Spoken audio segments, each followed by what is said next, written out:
German factory builds one of the world's most famous cars. The 911 is the icon of the sports car industry. It's the shape, it's the engine in the back, it's the feel it gives you, it's the emotion. The factory runs like a precision machine, building hundreds of engines a day. Das Produkt und der Fertigungsprozess. The product and our manufacturing process are one unit, and that's our secret of success. Automation, technology, and skilled human labor combined to build 16 versions of the Porsche 911,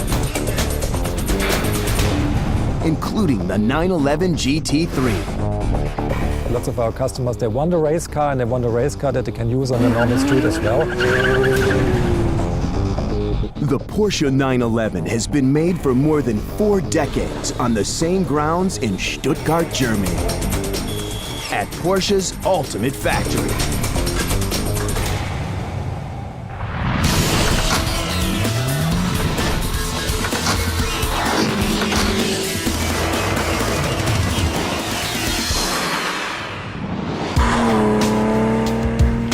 The Porsche 911, small, light, nimble, and always powered by a flat 6-cylinder engine in the back of the car. Automotive journalists say the 911 may offer the ideal connection between car and driver. The 911 is like a glove that fits you perfectly. The car communicates very directly what it's doing, so it's a very emotional driving experience to have a 911 under you. That emotional experience is tempered with practicality. You can go to your groceries with the car, you can go shopping. You can use it during the week going to work. And if going to work involves commuting on parts of the Autobahn without a speed limit, all the better.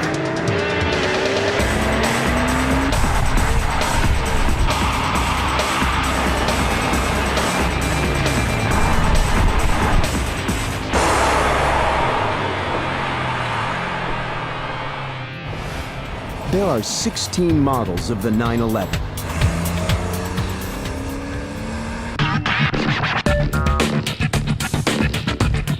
One of the newest 911s is the GT3. It's designed with one mission in mind.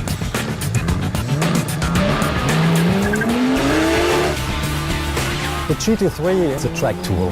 It's the ultimate track day weapon. The GT3 is designed for the growing number of auto enthusiasts who race their cars on closed tracks. The thrill of owning your own street-legal race car will cost you $112,000. The GT3's 6-cylinder engine delivers 435 horsepower. It catapults the GT3 from 0 to 60 miles per hour in 4 seconds, taking it to a top speed of up to 194 miles per hour. It feels more like a race car than a street-going car. Actually, it's a race car with a street-legal tag on it.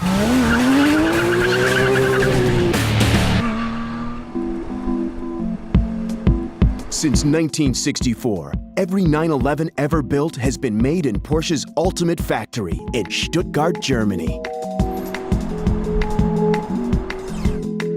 The factory consists of several industrial buildings that are linked together. The car's body shell gets its color in the paint shop. The 911's famous flat 6-cylinder engine is built in the engine assembly building. Leatherwork for the car's interior is handcrafted in the upholstery shop.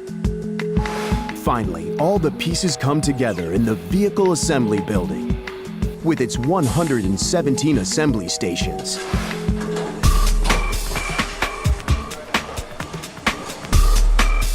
The factory builds all 16 models of the 911, plus 2 Porsche Boxster models on the same assembly line. Every day we build approximately 40 Boxsters and about 110 Porsche 911s. The 911's body begins in the body shell assembly building. Outside the body shop, stamped steel body panels are standing by. Inside, 105 robots, along with teams of skilled welders, fuse the car's frame together. The frame is made of 3 sub-assemblies: the front compartment, the mid-floor pan, and the rear compartment.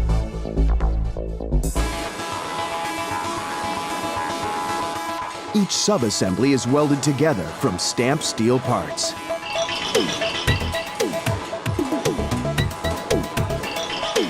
This welder spot welds the front compartment of the frame, while this welder works on the rear compartment.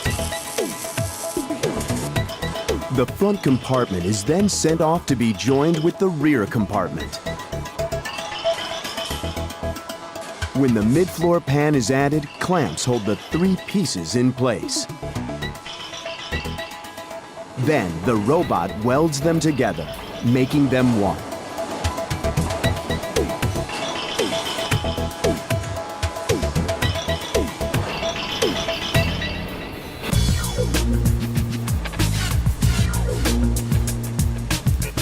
A team of human welders places a shield between them to protect against sparks and glare. They reinforce the job, welding seams robots cannot reach.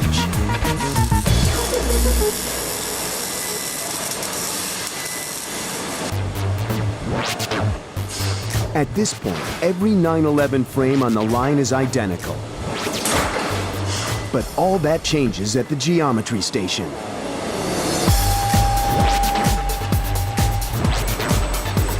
Where the various model rear side panels are welded onto the vehicle. Here, the car becomes a hardtop or a convertible cabriolet. Since this car is destined to be a hardtop, robots ensure it gets a roof.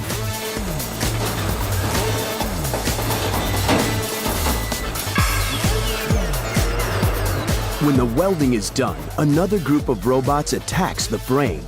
This time not to weld, but to pierce it. Hundreds of rivets and screw holes will allow technicians to attach components to the body later in the assembly process.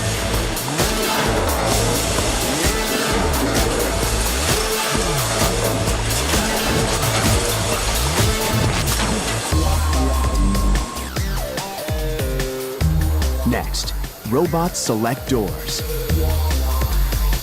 and weld door hinges to the frame.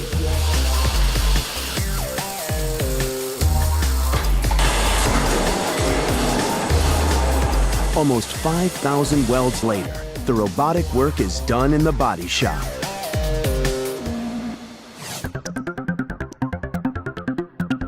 Now, workers place the metal body panels that gives the 911 its unmistakable front shape. It starts with the front quarter panels. And at the next station, the luggage compartment cover or hood.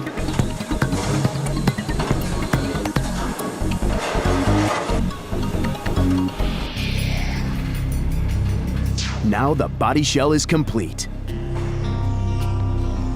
Even in this raw form, the body has the iconic shape of the classic Porsche 911.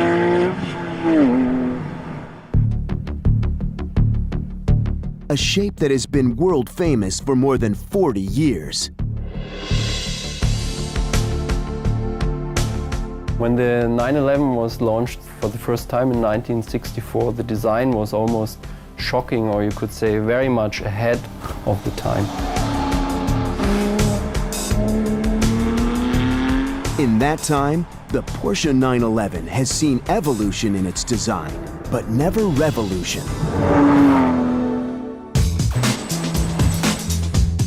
There may be no other car that has changed so little in appearance during the course of several decades.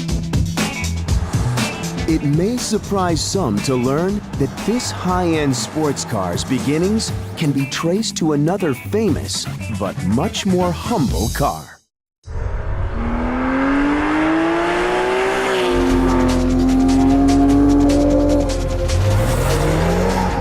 The origins of the Porsche 911's iconic shape and design can be sourced to a more modest vehicle, the Volkswagen Beetle, and the brilliance of a man named Ferdinand Porsche. Ferdinand Porsche was very much ahead of his time. He was a technical genius. Ferdinand Porsche was a self-taught automotive designer and engineer. In 1900, at the age of 25, he designed the world's first hybrid gasoline-electric car for an Austrian company. He also spent more than a decade designing cars for Mercedes. By the 1930s, Ferdinand Porsche had formed his own company designing cars for other manufacturers. He sold the German government on his dream of a small, simple car that would be affordable to the masses.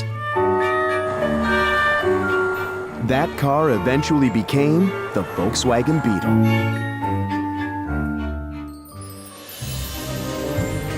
After World War II, Ferdinand Porsche's son, Ferry Porsche, took control of the company. Ferry Porsche wanted a sports car, not for the general public, but for his own driving pleasure. A post-war shortage of parts forced Ferry Porsche to use components from the Volkswagen Beetle. The rear-mounted air-cooled four-cylinder engine, the gearbox, and the suspension. Ferry Porsche modified everything to make it more sporty. The car that emerged in 1948 was the Porsche 356. More than 75,000 were made over the course of 15 years. It was the first sports car to bear the Porsche name.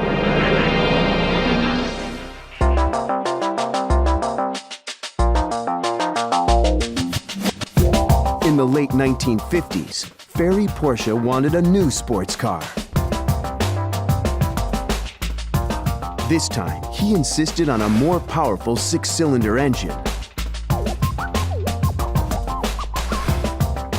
For the new car's physical design, Ferry Porsche turned to his oldest son, known as Bootsy Porsche.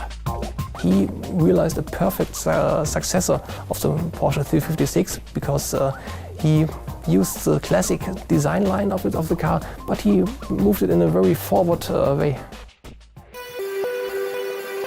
The result was presented in 1963 and eventually was called the 911.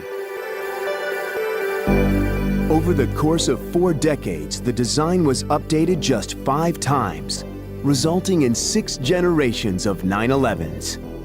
I think the design carries on because Porsche always understood very well what you have to do to bring the 911 design language into the future.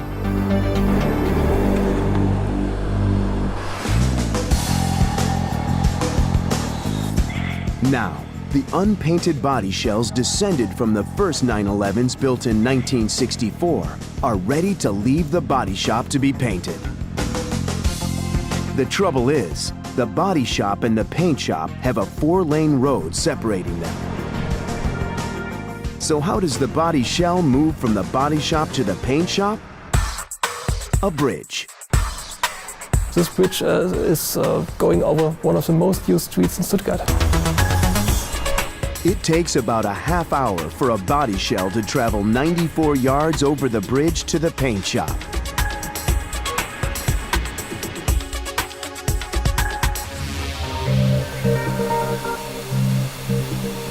The paint shop's first step is a car wash that removes dirt and grease. Bodies are then blow-dried to remove any lingering dust. Once the surface is clinically clean, it heads into a paint bath containing almost 16,000 gallons of paint. The bath holds an anti-corrosion paint called cathodic dip primer. The cathodic dip primer is electrically charged positive. The metal carrier that holds the car carries a negative charge. As the car is submerged, the carrier agitates the car, making sure the positively charged paint is drawn to every part of the negatively charged body. When the car emerges from the bath, the bond of the paint is so strong that excess paint can be washed off with water.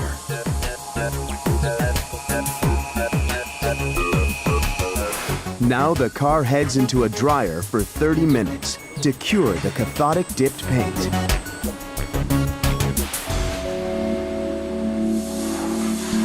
A single speck of dust can ruin a paint job, which is why technicians dust the body before the primer coat. The interior of the car is primed by human painters.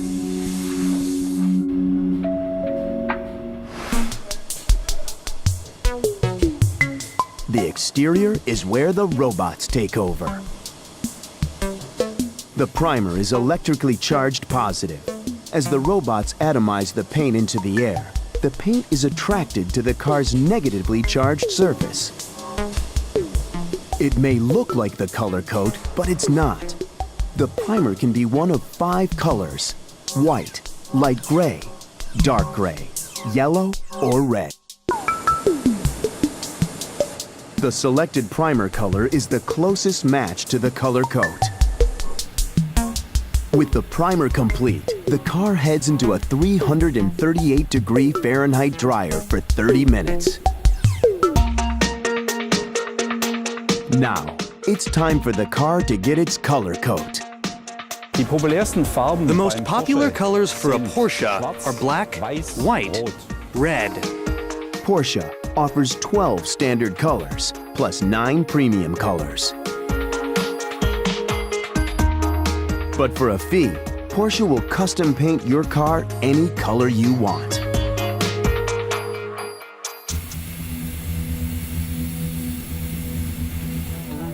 Because of the number of colors offered by the factory, the color coat is painted by hand.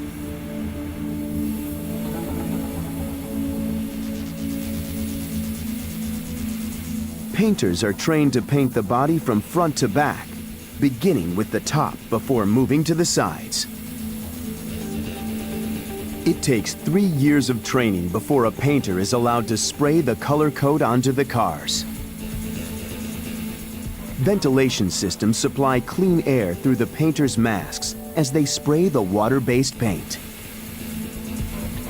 In all, over a gallon of paint is applied depending on the color. With the color coat complete, the 911 heads into a 320-degree Fahrenheit dryer to cure the paint.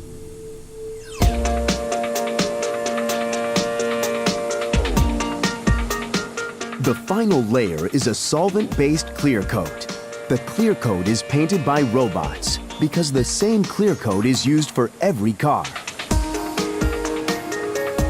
The robot is also programmed to open the doors of the car and coat the interior surfaces.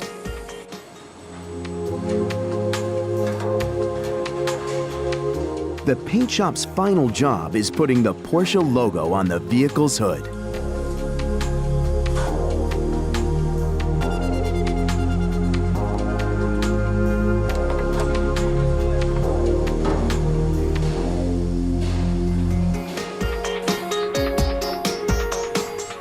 In all, it takes 8 hours for a 911 to enter the paint shop as a steel shell and exit a painted car.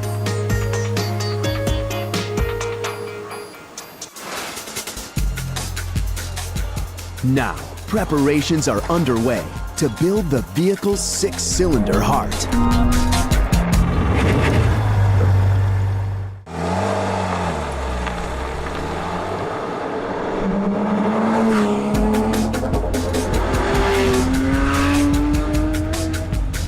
From the very beginning, since 1964, the heart of the Porsche 911 has always been a 6-cylinder engine. But not just any 6-cylinder engine. 6-cylinder engines come in 3 major types. Some are straight 6s. The most common 6-cylinder engines are V6s. The Porsche 911 has always used an engine known as a flat 6-cylinder. with 2 rows of 3 cylinders horizontally opposed to each other.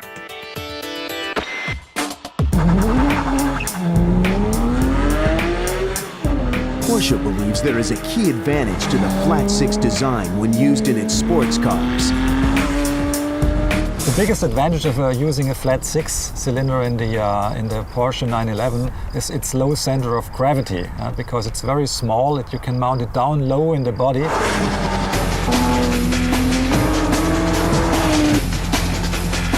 The lower center of gravity contributes to improved handling. The lower the center of gravity is, the more stable the car is at high speeds and the cornering.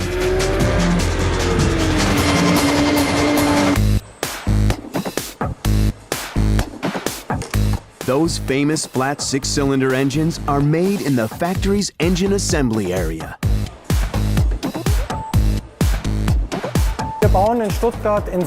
In Stuttgart, we build in total approximately 500 engines per day. Every 3 minutes, the plant completes a flat 6 engine.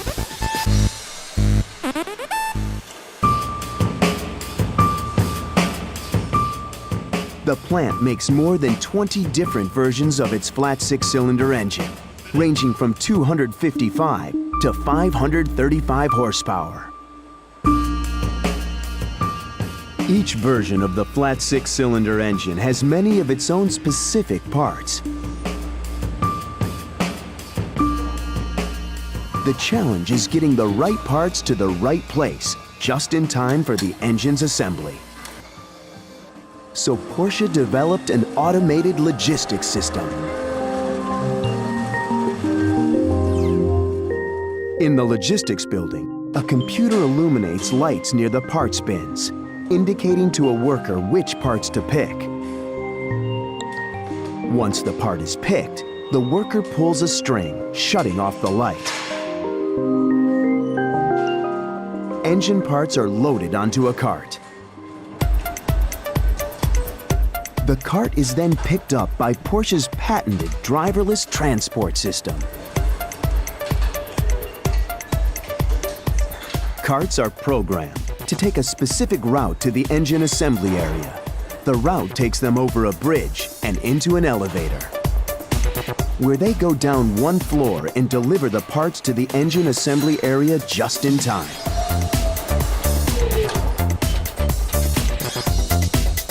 The factory has a total of 21 carts. 9 of the carts are dedicated to removing completed engines from the engine assembly area. The carts take the finished engines back up to the logistics area. But how do the carts know where to go and which path to take? Wir haben den Boden alle 5 Meter entfernt Magnetpillen eingelassen. Every 5 meters, we have magnets embedded in the floor, which are covered by concrete. And between one 5-meter distance and the next 5 meters, the cart is programmed to find its way. This, for example, is such a spot. Each cart travels over 12 miles every day at speeds of over 3 miles per hour.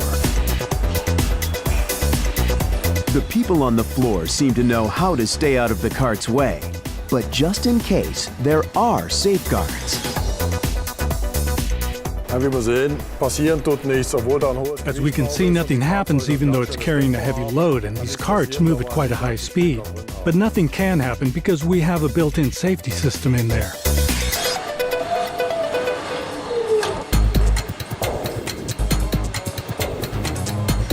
For every flat 6-cylinder engine made, there are 3 parts deliveries to the assembly floor. The first parts delivery is pushed by hand. It contains both halves of the crankcase, the crankshaft, and pistons.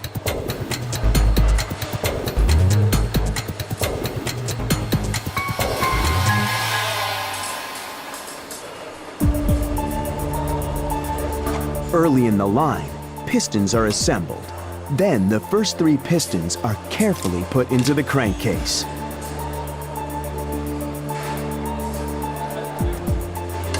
Then, the crankshaft is placed into one of the crankcase halves. That first row of pistons is linked to the crankshaft.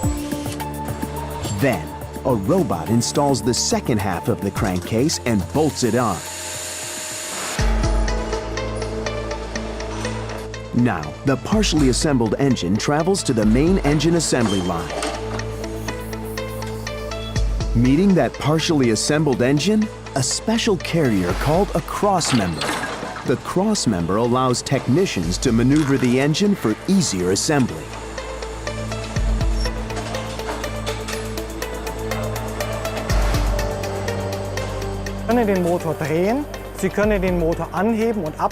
You can rotate the engine, you can lift and lower the engine, so that the workman always works in an optimal ergonomic position. 2 stations down, a technician puts the crossmember to work, flipping the engine on its side and installing the remaining 3 piston heads. The technician cranks the engine to check the piston linkages with the crankshaft, ensuring the operation is smooth. Next, a cylinder head is placed onto one side of the engine. The cylinder head contains valves that will let air into the cylinders and take exhaust out. Technicians put the crossmember to work again, flipping the engine, so the other cylinder head can be installed.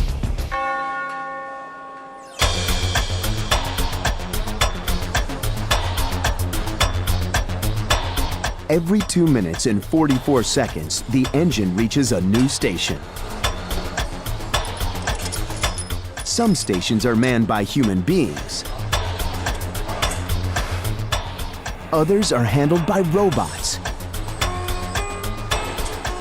Automation makes sense in those places where many things are repeated. If you screw 20 screws into an oil pan, it's not necessary that one employee screws in 20 screws. A robot can do that. That doesn't achieve any added value. But if you have complex assembly procedures, you need the employee.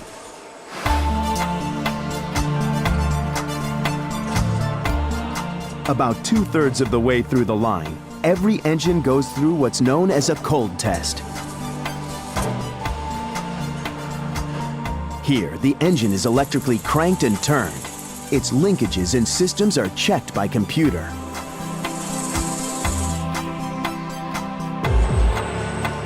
After the test, the intake manifold is installed. The engine will breathe in its air through these plastic tubes. The engine exhales through the exhaust manifold, the last major part installed.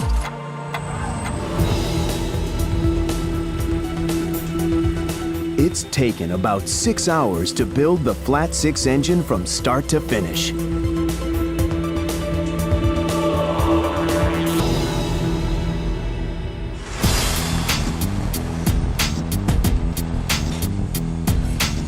At the end of the line, completed engines are taken away by the driverless transport carts and delivered to a holding area. They'll eventually be taken to the main assembly line and married to the vehicle's body.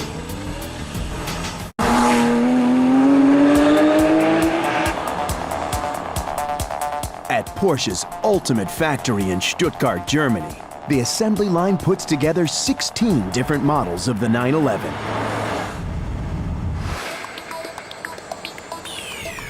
Each 911 will spend about 15 hours moving down the line. The line has 117 assembly stations. Workers at each station have just over 5 minutes to complete their tasks before the next car moves into place. But as they work, the line does not stop.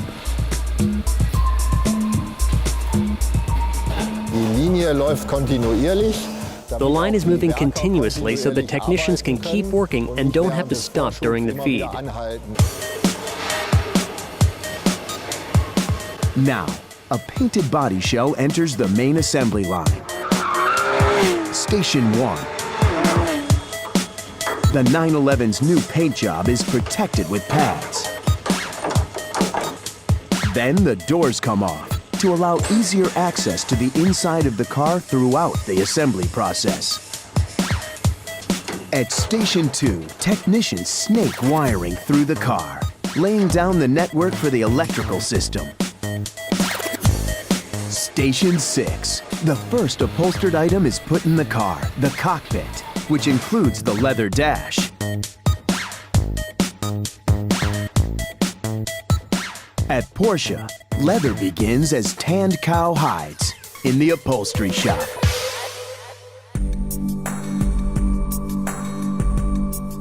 The basic 911 has 40 upholstered pieces, including the dash, door panels, and seats. It takes 6 hides to upholster an average 911.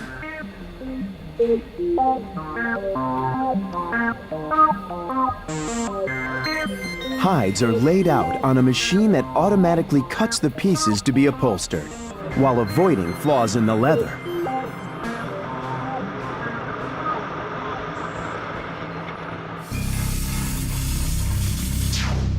The machine uses a powerful water jet to cut the leather.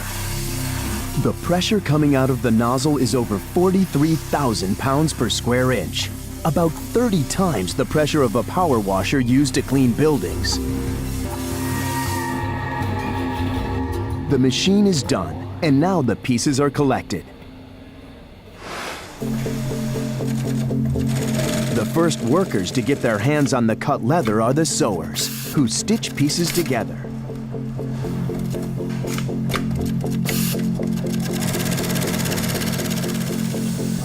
Next, a robot sprays the stitched leather with glue.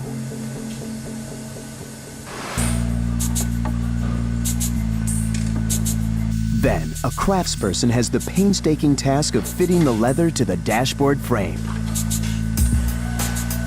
Heat makes the leather more pliable and workable. It also keeps the glue tacky.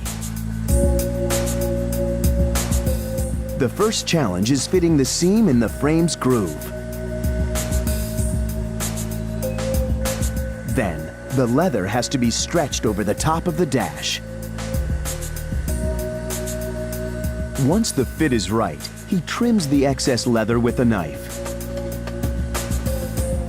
and rounds the remaining material under the dash. A little pressure with a sand-filled weight smooths out any ripples and completes the job an hour after it began.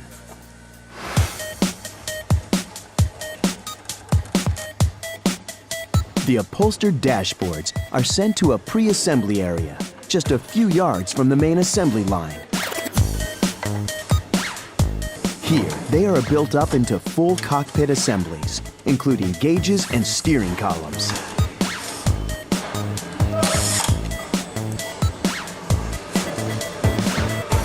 Once assembled, the cockpit is the first upholstered piece installed on the car.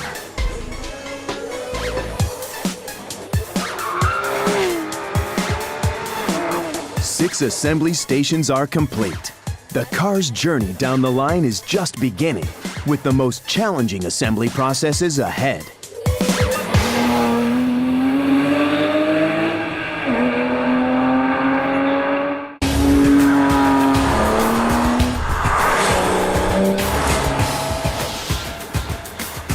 Porsche's ultimate 911 factory in Stuttgart, Germany has 117 assembly stations.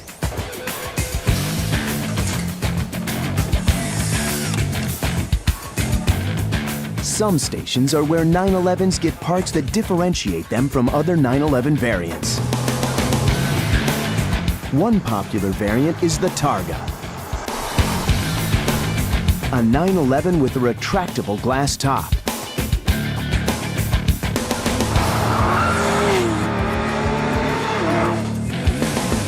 If the 911 arriving at Station 14 is a Targa, this is where technicians install the huge glass top.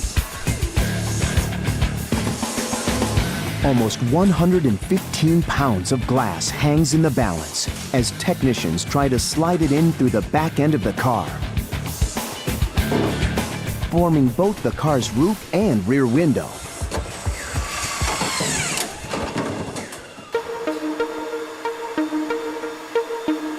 down the line at Station 18. The assembly area's only robot installs the windshield. First, it applies glue to the inside of the glass. This robot works in the dark because of its infrared sensors, which help it position the windshield to tolerances of nearly 0.02 of an inch. Station 30. If the 911 coming down the line is a GT3, this is where technicians install the prominent rear wing. Airplanes use wings to create lift, enabling the aircraft to fly. The GT3's wing is angled to do the opposite, to keep the car on the ground. The faster a car goes, the more lift it creates, and we have to overcome that lift and push the car down on the street again, because that's what makes the car controllable.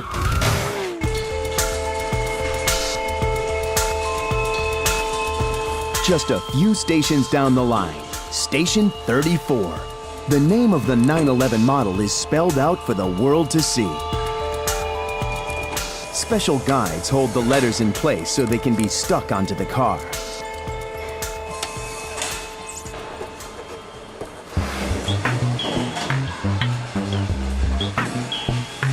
Every car moving down the line is destined to be different. Each is built for a specific customer order with a unique set of options. That means different cars need different parts. Like the engine line, the main assembly line also uses a driverless transport system to bring parts to stations just when they're needed. But these carts use a visual tracking system to follow a black stripe on the floor. The problem is, the line is constantly moving, threatening to leave the cart and its parts behind. The solution? Simple. Link the carts to the moving line.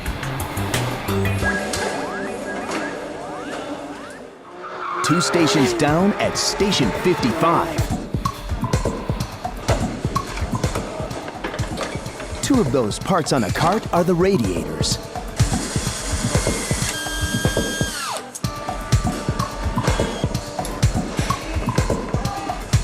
The 911's two radiators are installed in front of the car. Hoses cycle coolant to the rear where the engine will be located.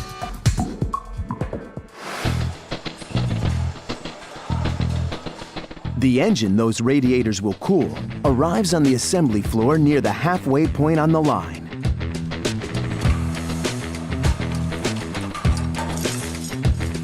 Technicians connect the engine and transmission to a pre-assembly that also includes the suspension, brakes, and axles.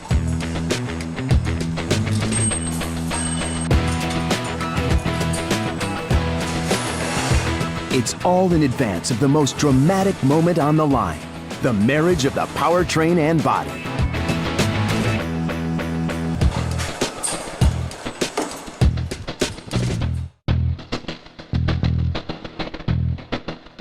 The Porsche 911 is famous for both its iconic shape and its rear-mounted flat six-cylinder engine.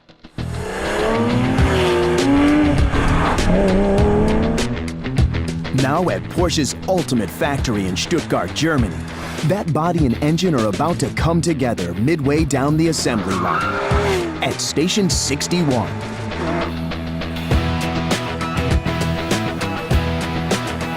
The joining of the body and powertrain assembly is called a marriage.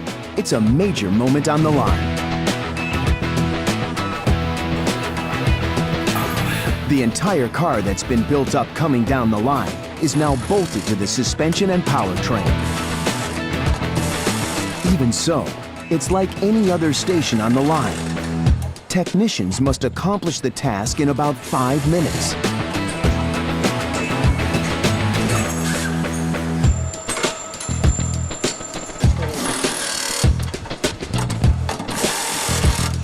Then they get to do it again and again.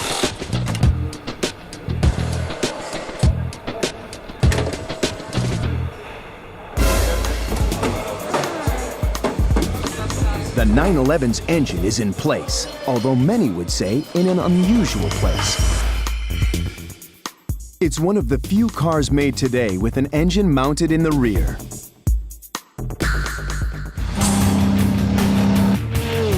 The main advantage of having an engine in the rear of the car is the traction, because the engine sits right on top of the driven wheels. It gives you a lot of traction, so you can put a lot of power to the street without having to fear for wheel spins, which is not efficient.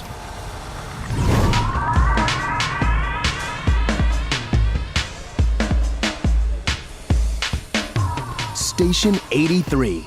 Signs the end of the line is nearing as fluids for air conditioning, brakes, and power steering are added.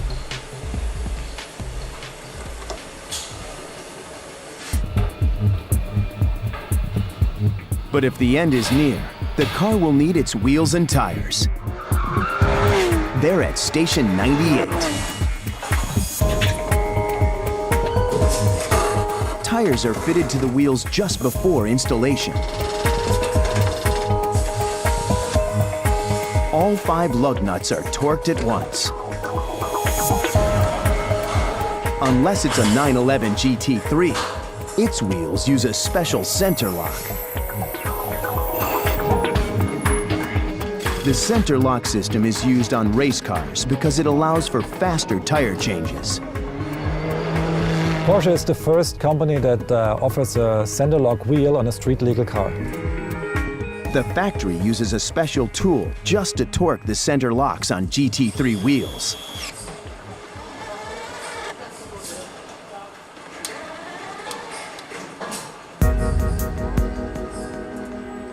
With wheels in place, the cars seem ready to roll. But not quite. If the car heading into Station 103 is a cabriolet, it's still missing one crucial piece: the soft top. The 911 Cabriolet soft top opens and closes in just 20 seconds. The end of the line is approaching. Station 110. The doors that came off at the very beginning of the line now get put back on.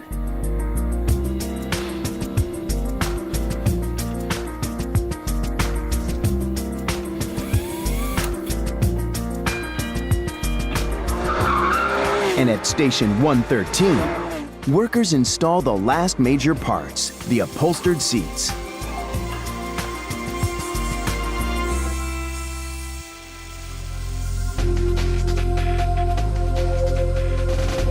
Now, the car is fueled with more than 5 gallons of gasoline. Then, it started for the first time. The first roll test simulates a bumpy road.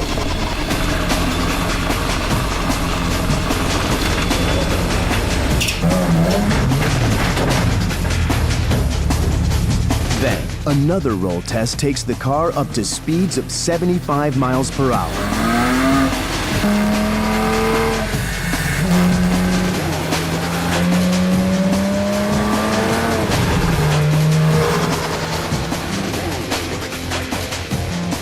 The final inspection takes about 2 hours. Then, the cars leave the factory.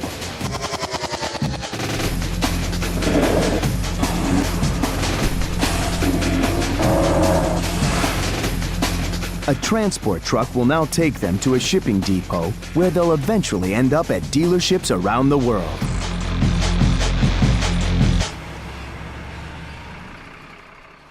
For more than 40 years, Porsche's Stuttgart factory has been turning out cars with this iconic shape.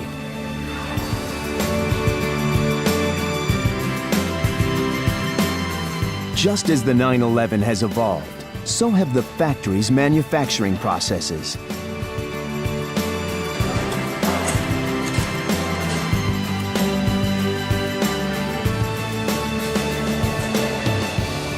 But if workers from the past could see almost a half-century into the future, they might be surprised to find today's workers building a car that looks remarkably similar.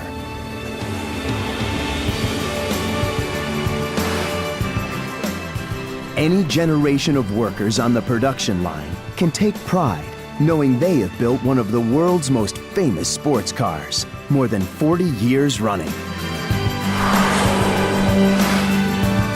Porsche's factory in Stuttgart, Germany is an ultimate factory.